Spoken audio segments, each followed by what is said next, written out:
Hello, this is Unsung with GameLeap, and in today's video, we're going to be giving you the patch 13.24 top lane tier list. 13.24 is of course going to be the last patch of the season, and let's just say that the end of the season did not disappoint. Before we get into the tier list, make sure that you sub to the GameLeap YouTube channel. We're going to be uploading tons of content about the end of the season as well as season 14, so make sure that you don't miss out and sub to the channel right now. With all of that out of the way, let's go ahead and get right into the tier list, starting off with C tier. Our C tier is going to consist of champions that aren't competitive. These are going to be champions that have big flaws in their kit. Either their matchups are way too volatile, they have terrible mana costs, so on and so forth. A great example here is going to be Swain. While Swain top used to be really strong in the past, Swain's current kit does not function well against most bruisers and other carries. There's no reason to play Swain top over any other AP top. His matchups are simply way too terrible. His early game makes him not very competitive and capable of actually punishing somebody and creating a lead for himself. You get the idea. That being said, C tier champions are workable. It's just the amount of effort that's required to make them halfway decent is simply not rewarding enough. Yasuo is another great example of a champion that has terrible matchups,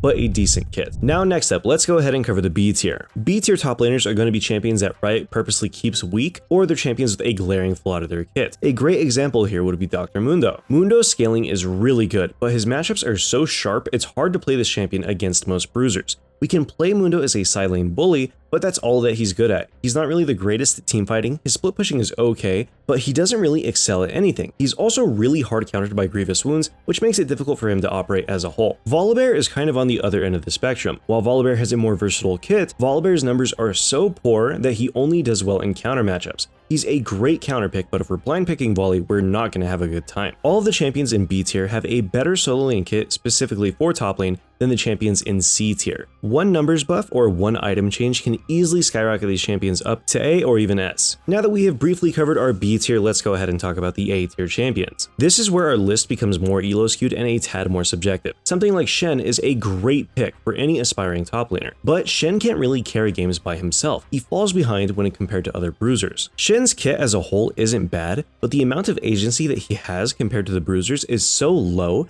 that one bad ultimate can cost us the game. This is not generally the case for the S tier champions. If we take just a moment to look at all the A tier champions, they either have a very steep mastery requirement, they have terrible numbers due to being over nerfed, or they've just been forced out of meta by slight changes to the game. The champions in this tier are always going to be strong if you put in the work. Of course, an S tier champion can be easier for you to pick up, but that being said, there is a lot of champions here that have really good carry potential if we invest time into their playstyle. Renekton is another great example. This champion was S tier for forever, and a minor MR nerf paired with buffs across the board to AP top laners have fundamentally changed his pickability as a blind pick. Still an amazing champion, especially if we take the time to learn his more fringe mechanics, but these sharp matchups that we have here make it more difficult to play him compared to something else. If any of the champions on this tier list caught your eye, head on over to GameLeap.com where we have the best tips videos to get you onto Summoner's Rift as soon as possible, so you can get that LP before the season ends. See you on the website. Now that we talked about the A tier, let's go ahead and cover S tier and what we have here currently. There are 4 champions that I want to primarily speak about in S tier right now. Let's go ahead and start with Aatrox.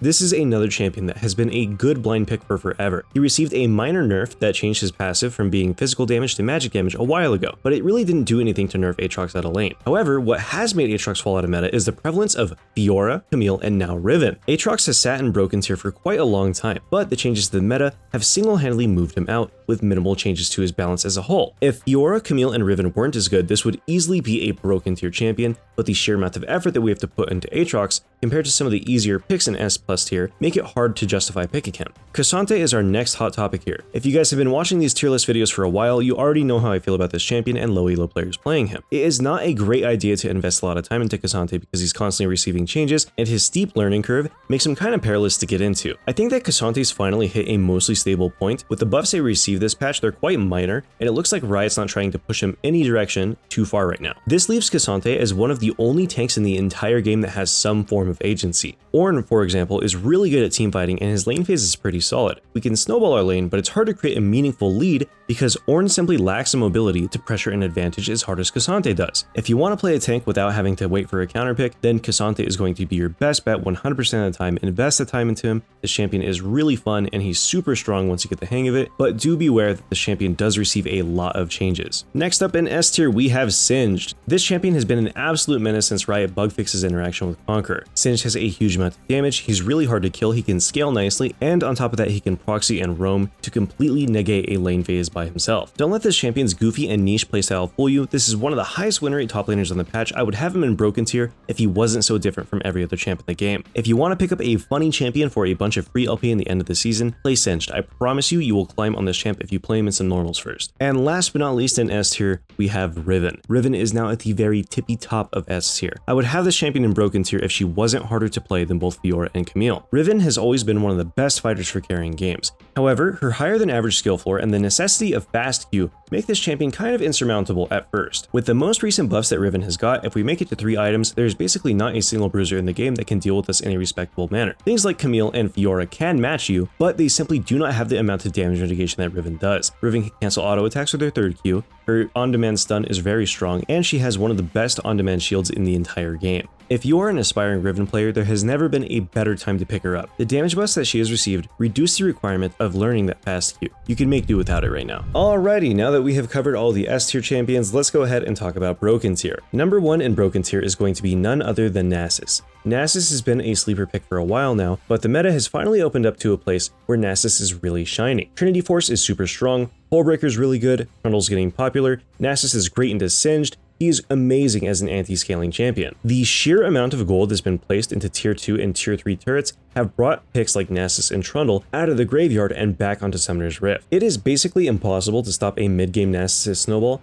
if he's allowed to pick up a tier 2 or even a tier 3 turret while you're killing his team. On this champion, it's super important to not greed for CDR and to not greed for CS as a whole. Ability haste will come to you naturally through your build path. It's most important that you finish your Divine Sunder or your Trinity Force as soon as possible so you're able to hit your spike and thus all in your opponent. The total amount of stacks that you have on Nasus don't really matter that much. He generates the most amount of stacks from about minute 15 to minute 25. This is where you want to be in that farm zone on this champion. Giving up CS in the early game or getting a kill at a time or two doesn't really matter for Nasus because he's such a good side lane threat right now. This champion is really overpowered. You need to play him as the season's ending. I promise you, you will not regret it. Against auto attackers like Jax or Trundle, make sure that you max that W second as well. Speaking of Jax, he's going to be our next broken tier pick. In the last tier list, we had Jax rated a little bit lower because the threat of getting counterpicked on this champion really sucks. What sucks more than getting counterpicked on Jax though, is a Jax that gets your tier 2 or your tier 3 turret. This champion is a menace in the side lane. He can go Hullbreaker, he can go Spear of Shojin, he's good at team fighting, he's good at split pushing, he can take cheesy runes to win the lane or even cheesy summoner spells, you name it, Jax has got it. This champion is great, you guys need to be playing him as soon as possible. Play Trinity Hullbreaker or play Divine Sunder into a tanky champion. If we're able to make it to our 2 or 3 item spike on Jax, then the game is going to go really annoying for the enemy team because they're constantly going to have to send people back to stop us, and the chances are we'll be able to kill at least one of them. If you want to play Jax, I would recommend banning either Nasus or Malphite, depending on which one you hate more. Malphite is going to be our next champion on this list. If you want to play Malphite, make sure that Sylas is banned. Ban Sylas at all costs. If you want to blind pick Malphite, then you ban Sylas. If you think that Malphite is an angle at any point in your team composition, if people hover correctly, make sure that you ask them to ban Sylas. Sylas needs to go in order for you to play Malphite. The second that Sylas is out of the game, Malphite has a breeze in basically every matchup. We can go Comet AP against carry champions, we can go sort of an AP bruiser build if the enemy team is kind of balanced, and if we just need a regular Malphite in the front line, we can go Grasp of the Undying and be an unkillable monster. If Malphite is capable of getting to his first item without dying too much in lane, then he will scale. This champion's damage post level 11 is highly illegal. You need to make sure that you're bursting down those 80 carries and just deleting them from your games. It is so simple to play Malphite. He basically doesn't have a straight up losing matchup. You can finesse every matchup in some way, shape, or form to make sure that you're always going to be relevant. Great champion. Just make sure that you ban that Sylas. I cannot stress it enough, ban Sylas. Fiora is going to be our next OP pick, to no one's surprise. This champion has been an OP tier for a very long time for very good reason. She is incredibly oppressive in lane, she's a great split pusher, she teamfights alright, she can build amazing items into tanks. You can't really outscale this champion, outdueling her is a pain in the ass. There's basically no winning, and that is exactly why she's been an OP tier for so long. Go Divine Sunder into tanky matchups, and you can also go Trinity Force into those squishier teams. If we go Trinity Hydra, then we'll melt towers, especially after we get our Hullbreaker, and we don't even have to build the item if we don't want to. It is completely okay to go Trinity Force, Hydra into Shojin on Fiora,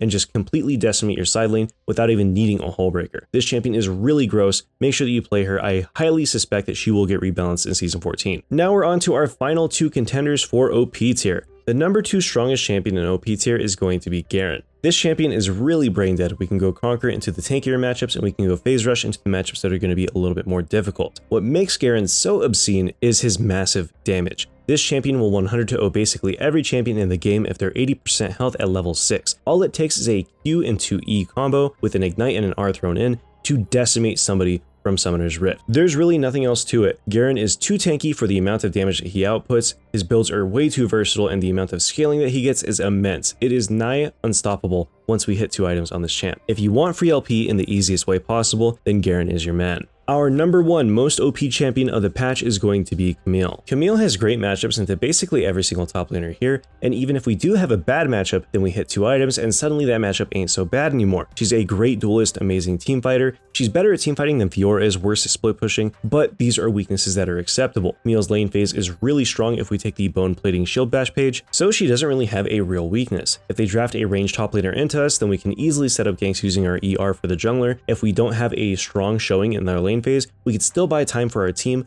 by R'ing off the enemy AD carry and forcing that 1v1. Even though Camille goes 0-3 in lane, she can still easily one-shot a 5-0 ADC if she has the appropriate items and levels over them. The sheer amount of XP that solo lanes grant ensure that we're always going to have at minimum a 2-level lead on the enemy AD carry unless they're monstrously fed, and Camille will decimate them because of that. This champ is just straight up broken right now. You need to be playing her. I promise you, if you want to climb before the season ends, that this is going to be your best bet all around. You can play Garen if you want easy wins, you can play Nasus if you want to scale, you can play Jax or Fiora if you want to duel, but you play Camille if you want it all. And with that, we're going to conclude our first patch 13.24 tier list. Thank you all for watching, and I hope you all have a wonderful day. I'll see you in the next video.